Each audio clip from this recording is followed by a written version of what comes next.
OK.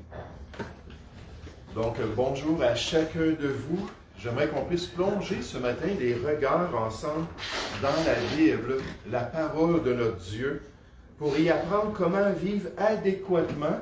Pour ceux qui étaient ici dès le début, on a vu que notre thème aujourd'hui, c'est la bonne conduite ou la bonne marche du chrétien.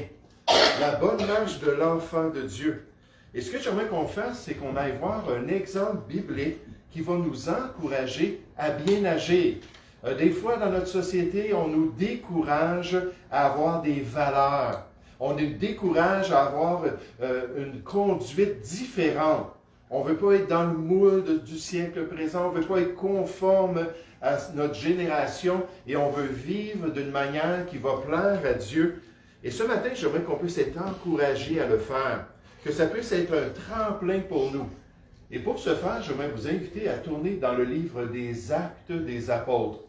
Le livre des Actes des Apôtres au chapitre 24. Et c'est un bon endroit dans le Nouveau Testament pour le chrétien qui veut confirmer une pratique ou une croyance, que de consulter le livre de l'Église primitive ou l'Église apostolique qui nous donne des exemples comment est-ce qu'on devrait vivre en tant que chrétien. Vous savez, il y a un certain temps, quelqu'un m'avait demandé, il avait été influencé par certains chrétiens, puis il m'avait dit, ces chrétiens-là lui avaient dit que si, comme l'exemple de Jean 13, quand Jésus est allé laver les pieds des croyants, que si on ne se rencontrait pas les samedis soirs pour se laver les uns les autres les pieds, qu'on n'avait pas le droit de venir le dimanche matin à l'église. Il dit, c'est ce que Jean 13 nous enseigne. Donc là, j'ai dit, c'est pas vraiment ce que Jean 13 nous enseigne, mais j'ai dit, on va regarder dans la Bible si on peut le confirmer. J'ai dit, la meilleure place, c'est d'aller dans le livre des Actes. Est-ce qu'on voit dans la description des réunions chrétiennes que les chrétiens se réunissaient et se lavaient les pieds avant de persévérer dans l'enseignement des apôtres, avant de persévérer dans la fraction du pain, dans la communion fraternelle et dans les prières? Puis là, on a passé à travers le livre des Actes et on disait jamais cela. J'ai dit, un autre endroit qu'on peut aller, c'est dans les Épîtres. Et dans les Épîtres, on peut regarder les instructions pour les chrétiens. Là, j'ai dit, est-ce qu'il y a une instruction dans le contexte de l'Église, nécessairement, où on nous dit qu'il faut se laver les pieds? Et quand un chrétien fait cet exercice-là, le livre des Actes, l'exemple de l'Église apostolique, et ensuite les instructions aux chrétiens, s'il ne voit pas une pratique comme ça, il peut savoir que ce n'est pas la volonté de Dieu, surtout quand le passage est ambigu. Mais regardez dans Acte 24, un bon exemple pour nous encourager à faire le bien, à bien nous conduire. Acte 24, à partir du verset 10. On nous dit, après que le gouverneur lui fait signe de parler, Paul répondit, Paul est devant les autorités romaines, il a été arrêté, il doit se défendre quant à la manière qu'il se conduisait. Paul répondit, sachant que depuis plusieurs années tu es juge de cette nation, c'est avec confiance que je prends la parole pour défendre ma cause. Il n'y a pas plus de 12 jours, tu peux t'en assurer, que je suis monté à Jérusalem pour adorer Dieu. On ne m'a trouvé ni dans le temple, ni dans les synagogues, ni dans la ville, discutant avec quelqu'un ou provoquant un rassemblement séditieux de la foule. Il ne saurait prouver ce dont il m'accuse maintenant en parlant du Sanhédrin juif ou des anciens d'Israël qui l'accusaient de cela. Verset 14. Je t'avoue bien que je sers le Dieu de mes pères selon la voie qu'ils appellent une secte. Oh, wow! N'est-ce pas étonnant de voir cela? À l'époque du 1er siècle, en Israël, les Juifs appelaient les chrétiens des gens dans une secte. Donc, c'est pas étonnant qu'aujourd'hui, on dit la même chose. Juste récemment, quelqu'un a envoyé un commentaire à cause d'un éditorial que j'avais fait. Il a dit, qu'est-ce qu'il fait là, ce pasteur-là? Est-ce qu'il essaie de partir une secte? Puis donc, c'était toute la conclusion, étant donné que je prenais une position publique, que j'essayais de rassembler des gens et partir une secte. Mais même à l'époque apostolique, ça pouvait arriver. Verset 14, je t'avoue bien que je sers le Dieu de mes pères, selon la voie qu'ils appellent une secte, croyant tout ce qui est écrit dans la loi et les prophètes, et ayant en Dieu cette espérance, comme ils l'ont eux-mêmes, qu'il y aura une résurrection des justes et des injustes. Maintenant, remarquez le verset 16, parce qu'on se concentre juste sur ce verset-là ce matin. Il dit, c'est pourquoi c'est Paul le chrétien qui parle, je m'efforce d'avoir constamment une conscience sans reproche devant Dieu et devant les hommes. Il dit, je suis en train de me défendre ici concernant ces accusations. Et moi, ma philosophie de vie chrétienne, la manière que je veux marcher ici-bas, c'est de le faire de la bonne manière. De saisir la grâce de Dieu, puis d'accomplir le plan de Dieu ici-bas. On va juste terminer le texte. Après une absence de plusieurs années, je suis venu pour faire des aumônes à ma nation et pour présenter des offrandes. C'est alors que quelques Juifs d'Asie m'ont trouvé purifié dans le temple, sans attroupement ni tumulte. C'était à eux de paraître en ta présence et de se porter accusateurs s'ils avaient quelque chose contre moi. Ou bien que ceux-ci déclarent de quel crime ils m'ont trouvé coupable lorsque j'ai comparu devant le Sanhédrin, à moins que ce soit uniquement de ce cri que j'ai fait entendre au milieu d'eux.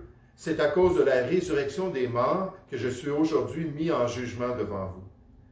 Félix, qui était parfaitement au courant de ce qui concernait cette doctrine, les ajourna en disant, « Quand le tribun Lysias sera venu, j'examinerai votre affaire. » Il donna l'ordre au centenier de garder Paul, en lui laissant une certaine liberté et en n'empêchant aucun des siens de lui rendre des services. Et pendant 2 ans, l'apôtre Paul a été mis dans cette position-là, où il devait attendre finalement l'issue de toute sa question. Paul mentionne ici dans notre texte que ce qu'est une bonne marche chrétienne, lorsqu'il dit aux autorités romaines, il dit, c'est pourquoi je m'efforce d'avoir constamment une conscience sans reproche devant Dieu et devant les hommes. J'aimerais qu'on puisse regarder cette déclaration de l'apôtre Paul puis en tirer des instructions pour nous. Ce n'est pas la seule occasion où Paul a dit une chose semblable. Ailleurs, il a dit, car nous recherchons les chrétiens, ceux qui veulent vivre adéquatement, ceux qui veulent marcher convenablement ici-bas sur la terre. Nous recherchons ce qui est bien, non seulement devant le Seigneur, mais aussi devant les hommes. Et voilà ce qui est agréable à Dieu, et voilà ce qui constitue une bonne marche dans ce monde pour l'enfant de Dieu. Puis comme je l'ai dit, notre réunion, c'est un tremplin.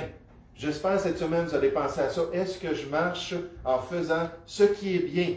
Puis est-ce que j'accomplis la volonté de Dieu? Alors qu'on va penser pendant quelques instants à cet exemple des Écritures, j'aimerais qu'on puisse remarquer que le chrétien, comme application, doit faire le bien malgré tout. Le chrétien, vous allez voir dans l'exemple de Paul, doit faire le bien malgré tout. C'est facile de faire le bien quand tout va bien. C'est facile de faire le bien quand il n'y a pas d'opposition. C'est facile de suivre notre conscience puis de chercher à être un bon témoignage quand finalement les gens nous acceptent puis qu'ils ont confiance en nous et qu'on a de bonnes relations. Mais j'aimerais vous dire, après 35 ans de vie chrétienne, ça n'arrive pas souvent que ce soit le cas. Même dans nos familles, même auprès de nos amis, même auprès de peut-être des fois des chrétiens ou des gens avec qui on travaille, il y a des tensions.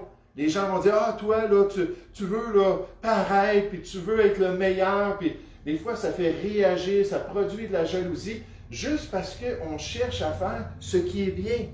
Mais remarquez dans le contexte de l'apôtre Paul qu'il a été arrêté par les autorités romaines lorsqu'il dit cela. Il est accusé par sa nation, par les Juifs. Il a été abandonné de ses amis chrétiens.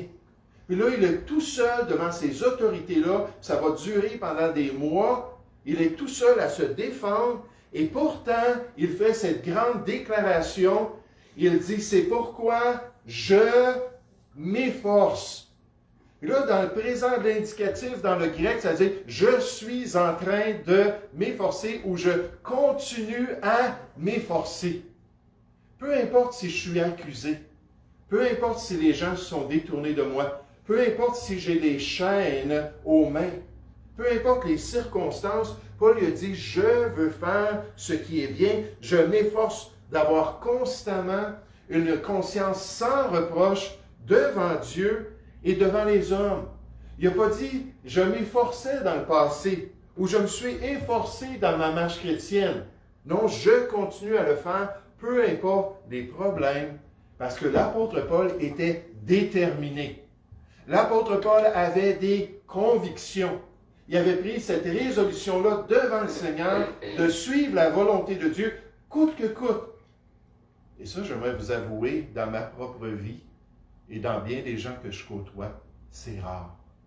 C'est rare de voir des personnes qui ont des convictions, qui sont ancrées dans la volonté de Dieu, qui comprennent l'appel de Dieu pour leur vie, qui savent ce que la parole de Dieu a à dire et qui sont prêts à mettre en pratique ces choses-là, coûte que coûte, pour accomplir la volonté de Dieu. Même lorsqu'ils ne sont pas compris par les gens qu'ils aiment, même lorsqu'ils ne sont pas acceptés et reçus par les gens au travail, des personnes qui veulent avoir une bonne conduite dans ce monde pour accomplir la volonté de Dieu. Et vous savez, c'est quelque chose qu'on doit développer, peu importe les circonstances, malgré tout.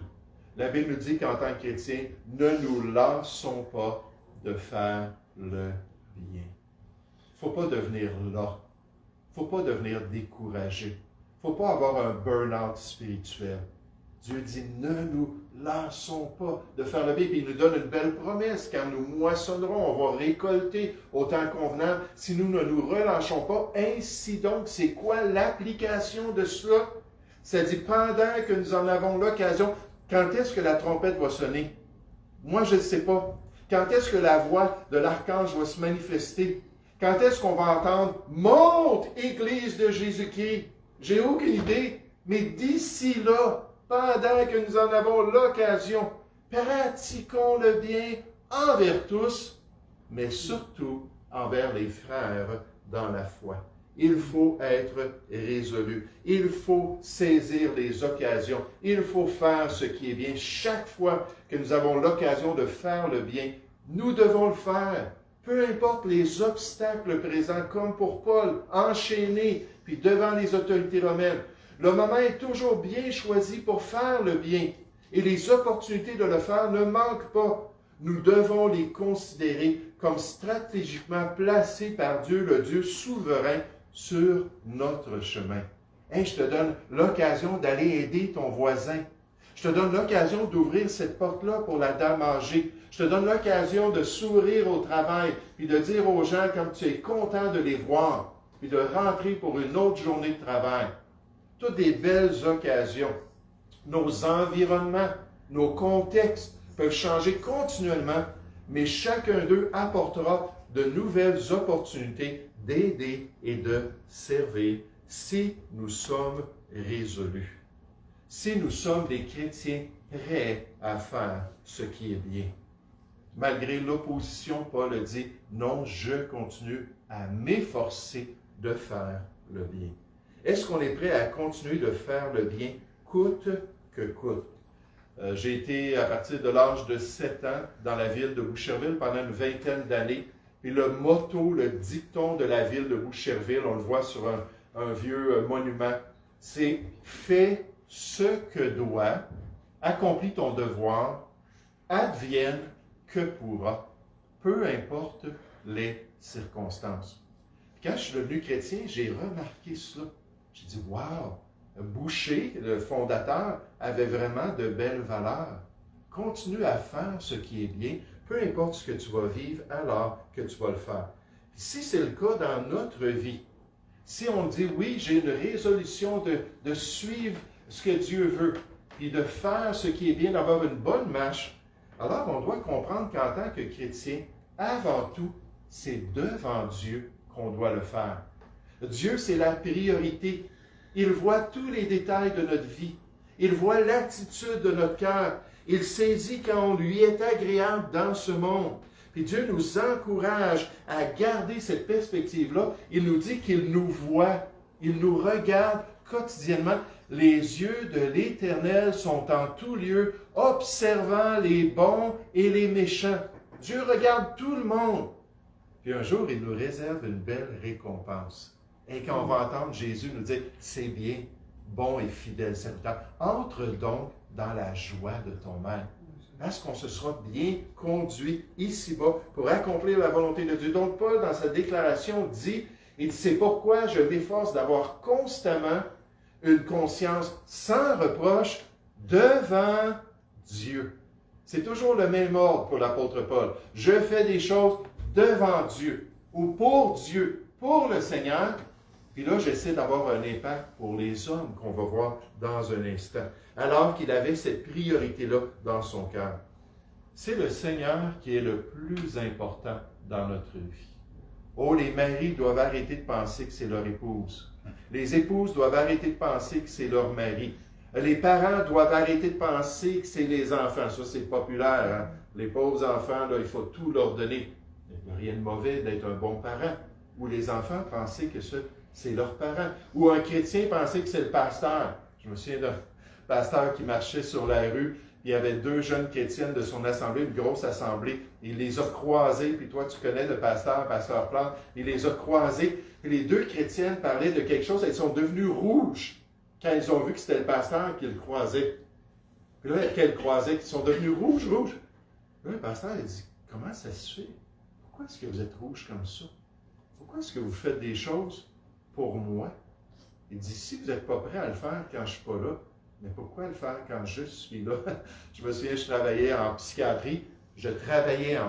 D'accord? À l'hôpital de Saint-Hyacinthe.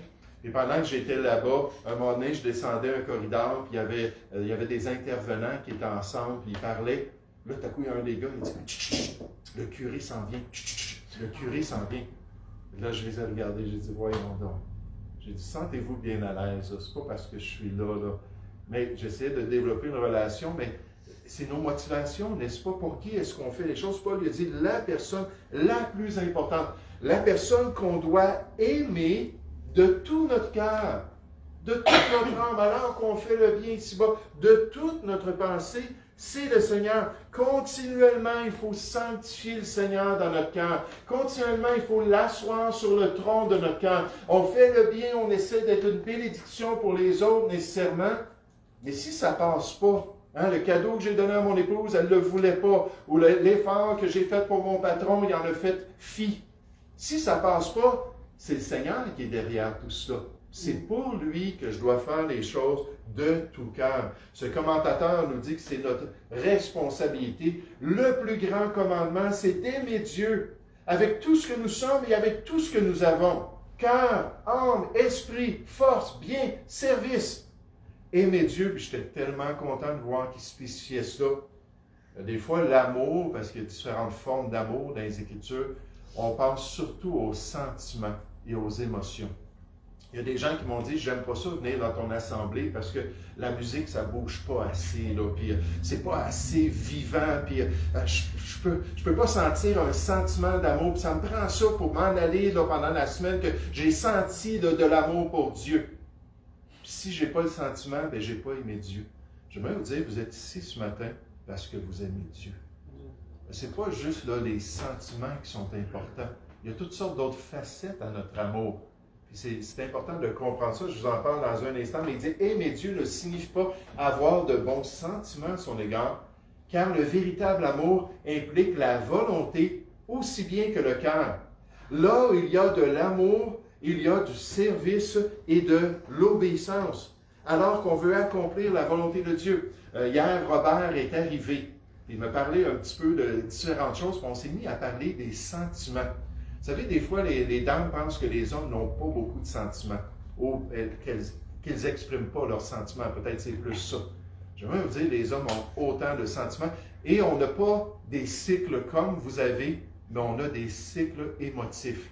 Là, on parlait de ça quand on ne se sent pas bien, quand ça ne nous tente pas de faire des choses. Puis là, j'ai dit, mais Robert, j'ai dit une chose qu'on doit se rappeler, c'est que le cœur, c'est pas juste l'aspect émotif. En fait, le cœur est décrit dans les Écritures comme ayant un aspect intellectuel, un aspect d'émotion et un aspect de volonté.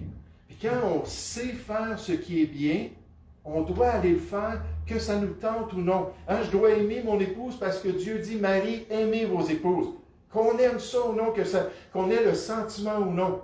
On doit travailler sur l'aspect de notre volonté pour faire ce qui est bien. Et pour nous, la grande responsabilité, c'est de toujours s'assurer d'aimer Dieu autant que possible dans toutes nos décisions, dans toutes nos actions. J'essaie d'imager les choses pour vous aider à comprendre, puis je pensais à l'amour du chrétien pour Dieu. Et l'amour pour Dieu devrait être aussi prioritaire pour le chrétien que la sécurité d'un bâtiment devrait l'être pour un ingénieur. L'ingénieur, c'est sa grande responsabilité d'amener les constructeurs à construire des bâtiments pour qu'ils soient sécuritaires. Durant l'été 2021, il y a un bâtiment en Floride qui s'est partiellement effondré. Tout à coup, juste comme ça, chou, la façade s'est effondrée.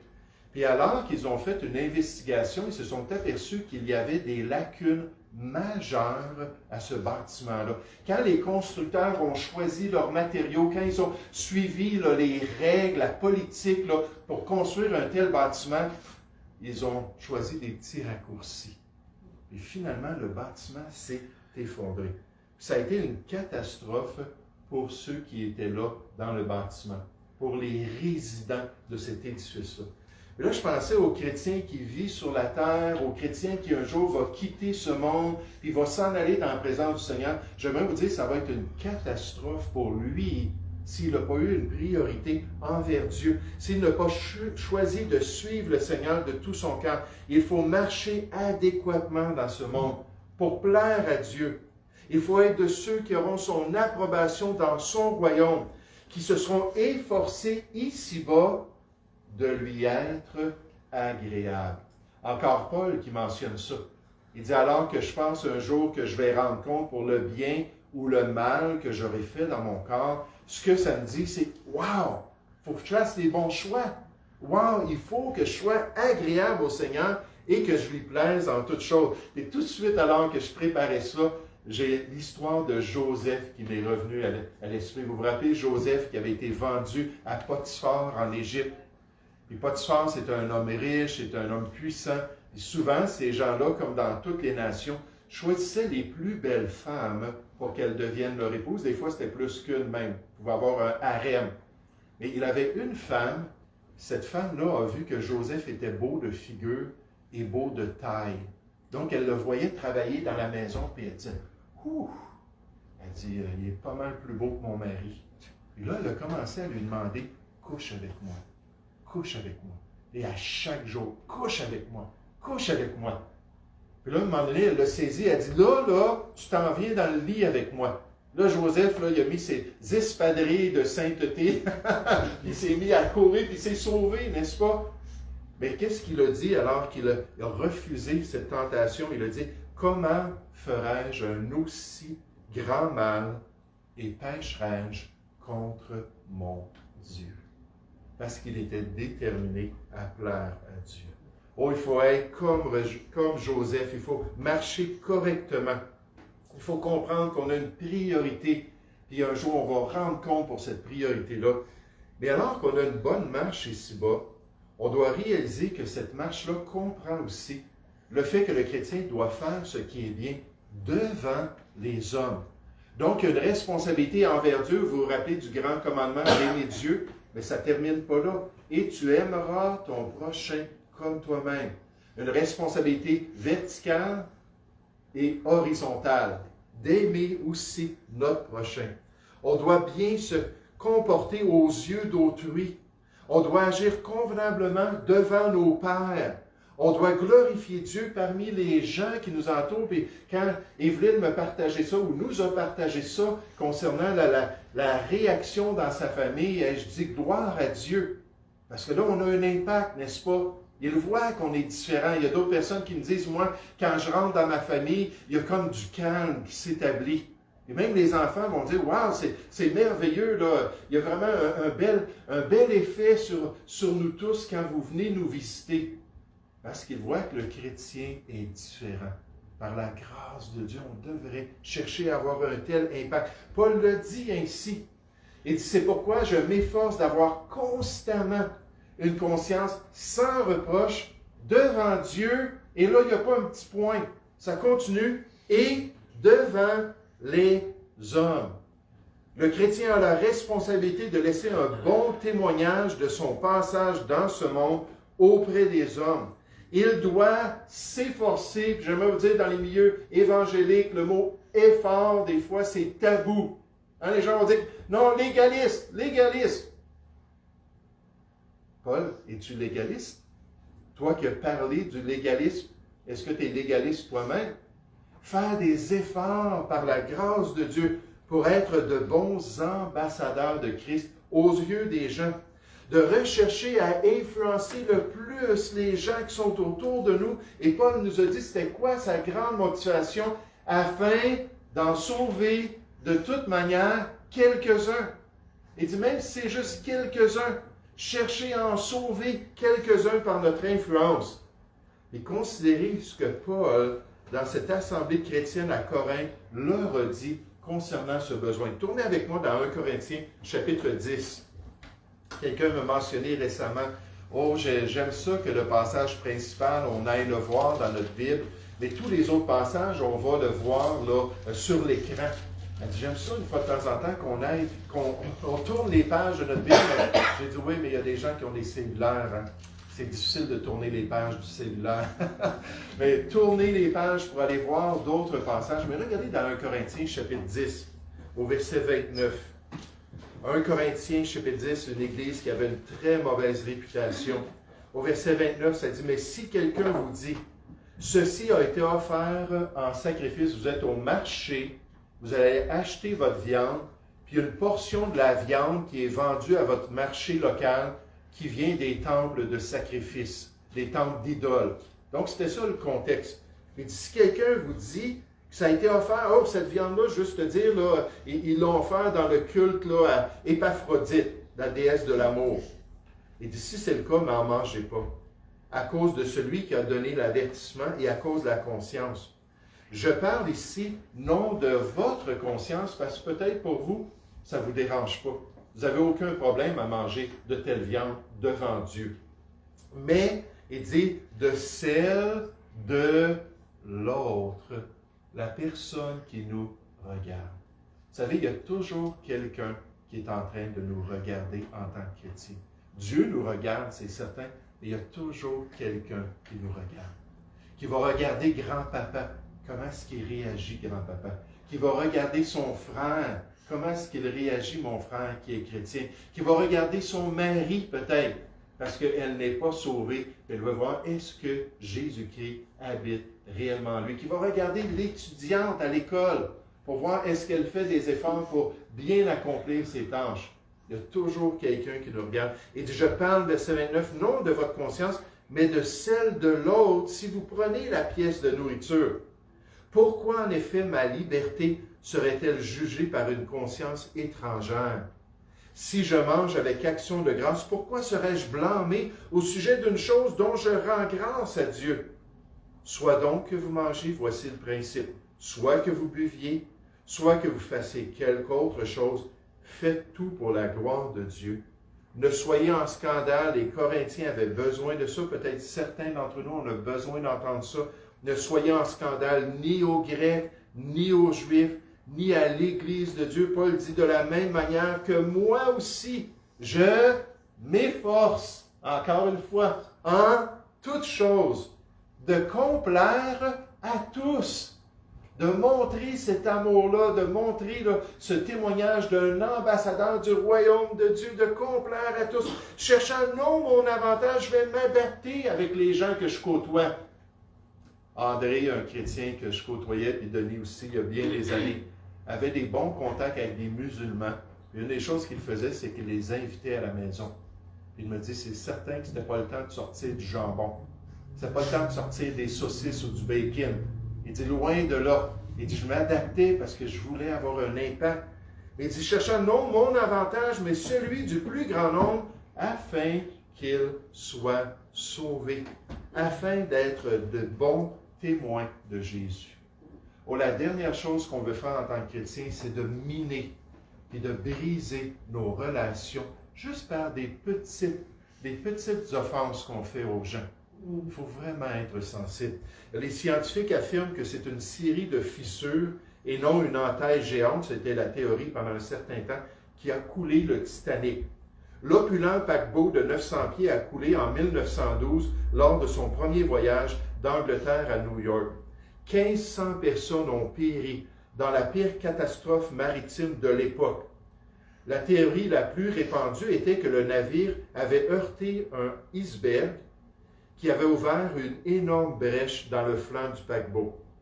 Mais une équipe internationale de plongeurs et de scientifiques a utilisé des ondes sonores pour sonder l'épave. Maintenant, il y a eu même des caméramans qui sont descendus. On voit tout ce qui s'est produit, enfoui dans la boue sous 4 km d'eau.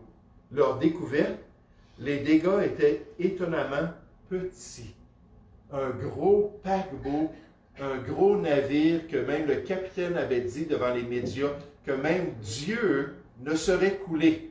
Hein, ils avaient tellement confiance, ils ont dit même Dieu ne pourrait pas couler notre paquebot. Vous savez, quand j'étais un jeune homme, il y avait une navette qui s'envolait vers le ciel, et le capitaine de l'équipage a dit même Dieu ne pourrait pas nous empêcher d'aller accomplir notre mission dans l'espace.